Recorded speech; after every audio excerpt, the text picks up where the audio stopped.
tout le monde va déduire que le saint pleure. Et pour eux, il est clair qu'il ne pleure pas sans aucune raison.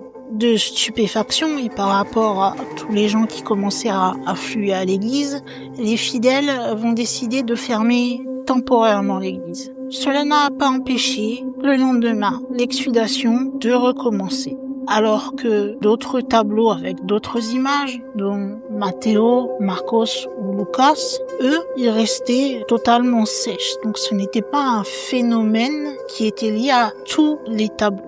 On a même essayé pour voir si ce serait pas tout simplement quelqu'un qui aspergeait d'eau le tableau, mais lorsque on aspergeait les autres, l'eau séchait, alors que sur celui de Saint Jean l'Évangéliste, il y avait toujours cette espèce d'eau huileuse qu'on ne sait pas vraiment décrire. Elle persistait quoi qu'il arrive. Cette exsudation de Saint Jean l'Évangéliste va durer 40 jours. Vous vous doutez donc que pendant 40 jours, les témoignages vont s'accumuler. Le curé de la paroisse qui jusqu'alors n'avait fait qu'entendre le témoignage de ses fidèles va pouvoir observer à son tour le phénomène.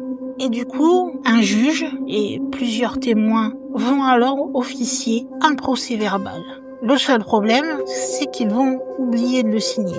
Finalement, sur ce procès-verbal, ils vont réussir à retrouver 13 témoins qui vont signer pour attester que le phénomène qui est décrit est un phénomène que plusieurs témoins ont jugé crédible.